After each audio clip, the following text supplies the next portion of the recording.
Sekolah Tinggi Ilmu Kesehatan Adila berdiri pada tahun 2006 di kota Bandar Lampung. Berada di Jalan Soekarno-Hatta, nomor 110 Rajabasa, Kecamatan Rajabasa, Kota Bandar Lampung.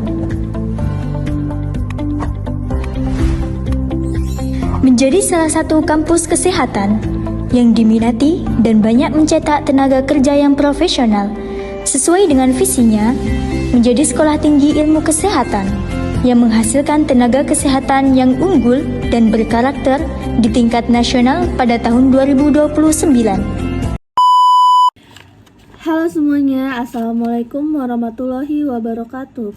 Balik lagi dengan saya Diana Sila. Saya ingin menjawab soal UTS. Yang pertama yaitu, jelaskan peran saudara dalam menyikapi konsep ketahanan nasional khususnya di bidang pendidikan sebagaimana tujuan bangsa Indonesia merdeka.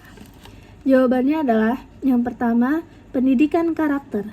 Membangun karakter bangsa yang kuat melalui pendidikan dengan menanamkan nilai-nilai Pancasila dan toleransi dan kedisiplinan. Yang kedua, peningkatan kualitas pendidikan. Berkontribusi pada peningkatan kualitas pendidikan baik di tingkat formal maupun non-formal untuk menciptakan sumber daya manusia yang kompeten dan berdaya saing. Yang ketiga, penyebaran pengetahuan, mengedukasi masyarakat tentang pentingnya ketahanan nasional termasuk wawasan kebangsaan dan cinta tanah air. Yang keempat, inovasi dan kreativitas, mendorong penggunaan pendekatan inovatif dalam pendidikan untuk menyiapkan generasi yang mampu menghadapi tantangan global. Yang kelima, penguatan pendidikan lokal, memperkuat pendidikan yang berbasis kearifan lokal agar siswa memahami dan mencintai budaya serta sejarah bangsa.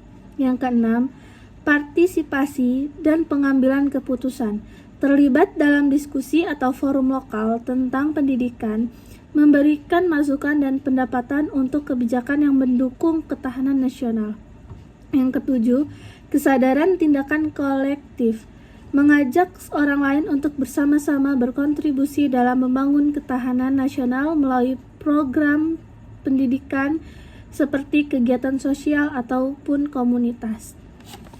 Yang kedua, Wawasan Nusantara di Provinsi Lampung. Wawasan Nusantara mengajak kita untuk memahami keanekaragaman budaya dan potensi daerah. Di Lampung, kita memiliki kekayaan alam seperti perkebunan, hasil laut, dan budaya Lampung yang khas. Wawasan ini menekankan pentingnya kerjasama dan saling menghormati antar suku yang ada, mengingat Lampung menjadi titik temu berbagai budaya, mempromosikan pariwisata yang berkelanjutan, dan memperkuat identitas lokal adalah bagian dari wawasan ini untuk kemajuan bersama. Soal nomor 3, hak asasi manusia di Indonesia sebagaimana dalam konstitusi kita melindungi seluruh tumpah darah Indonesia.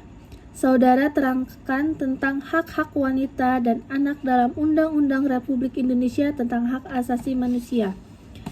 Jadi jawabannya adalah hak asasi manusia untuk wanita dan anak Indonesia dalam Undang-Undang Republik Indonesia tentang hak asasi manusia, perlindungan terhadap perempuan dan anak sangat ditekankan.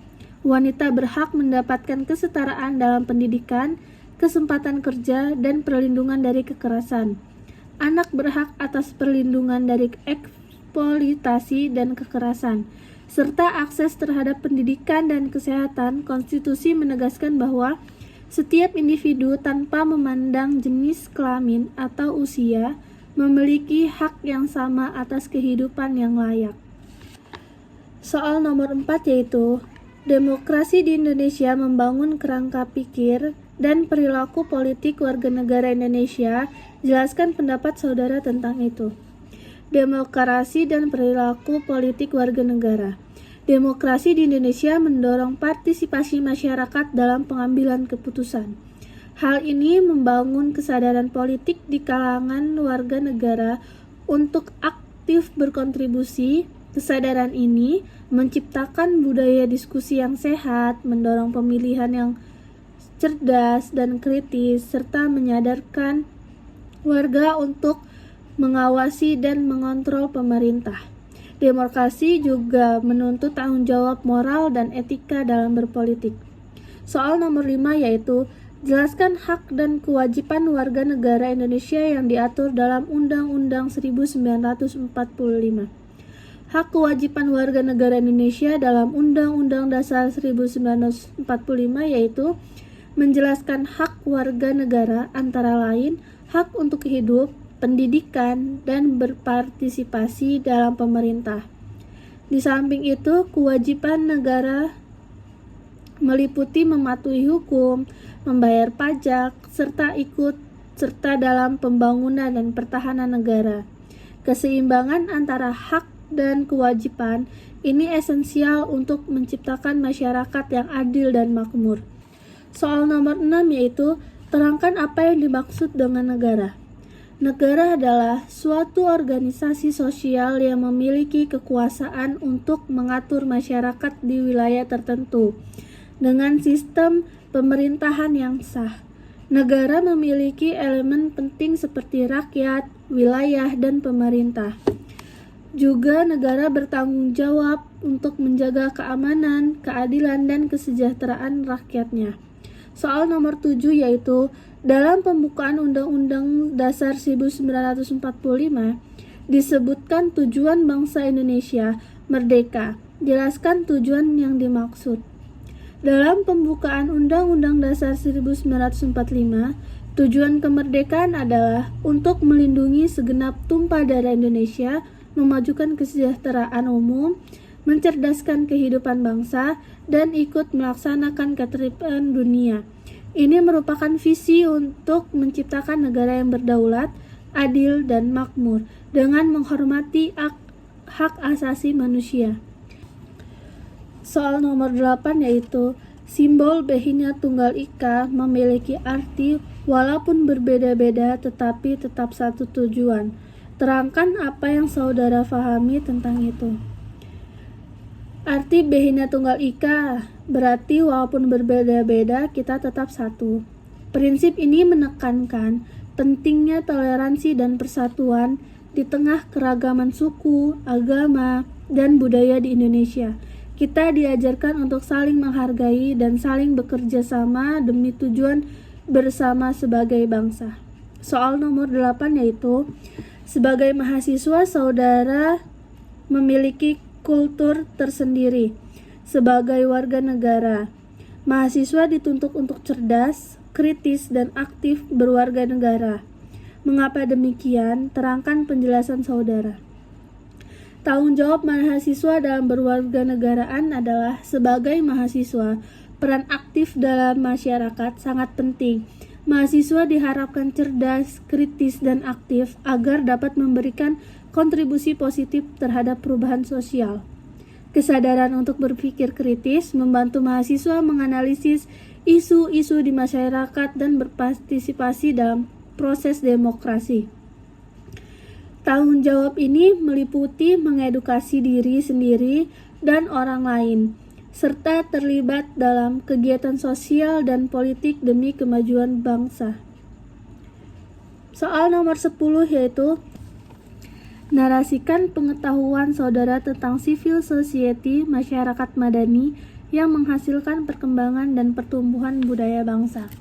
Civil society atau masyarakat madani merupakan istilah yang merujuk pada ruang publik di mana individu dan kompleks berinteraksi, berpartisipasi, serta saling berkontribusi tanpa campur tangan langsung dari pemerintah. Masyarakat madani menjadi elemen penting dalam perkembangan dan pertumbuhan budaya bangsa melalui beberapa cara. Yang pertama yaitu partisipasi aktif. Anggota masyarakat madani berperan aktif dalam kegiatan yang berdampak pada budaya, seperti seni, pendidikan, dan pelestarian warisan budaya. Partisipasi ini membantu memperkuat identitas serta keberagaman budaya. Yang kedua, penguatan nilai-nilai sosial. Masyarakat madani mempromosikan nilai-nilai sosial yang positif seperti toleransi, solidaritas, dan keadilan. Melalui berbagai organisasi, komunitas, dan gerakan sosial, nilai-nilai ini disebarkan dan diterapkan dalam kehidupan sehari-hari. Inovasi budaya. Dalam masyarakat madani, individu diberi ruang untuk berkreasi dan berinovasi. Hal ini mendorong penghasilan karya seni, tradisi baru, dan praktik budaya yang dapat memperkaya kebudayaan bangsa. Yang keempat, dialog dan diskusi. Masyarakat madani menjadi ruang bagi dialog antar budaya. Diskusi terbuka tentang perbedaan dan keanekaragaman membantu membangun pengertian dan menghormati satu sama lain, yang pada gilirannya memperkuat persatuan dan harmoni sosial. Yang kelima, advokasi dan perlindungan budaya. Organisasi masyarakat madani sering melakukan advokasi untuk melindungi hak-hak budaya masyarakat serta memastikan bahwa tradisi dan kearifan lokal dipertahankan dan dihargai dalam konteks perkembangan zaman modern. Yang keenam, pendidikan dan pemberdayaan. Masyarakat madani berperan dalam meningkatkan kesadaran budaya melalui pendidikan, kegiatan-kegiatan pelatihan, lokakarya, dan seminar dapat memberi pengetahuan dan keterampilan yang penting untuk menjaga dan mengembangkan budaya bangsa. Yang ketujuh, konektivitas dan kolaborasi. Masyarakat madani juga membangun jembatan antara berbagai kelompok, baik itu komunitas lokal, lembaga pemerintah, maupun sektor swasta. Kolaborasi ini memfasilitasi pengembangan program-program yang dapat menunjang pertumbuhan budaya dengan cara yang lebih terpadu. Secara keseluruhan, masyarakat madani memberikan kontribusi yang signifikan terhadap pertumbuhan budaya bangsa dengan membangun komunitas yang sehat, toleran, dan inovatif.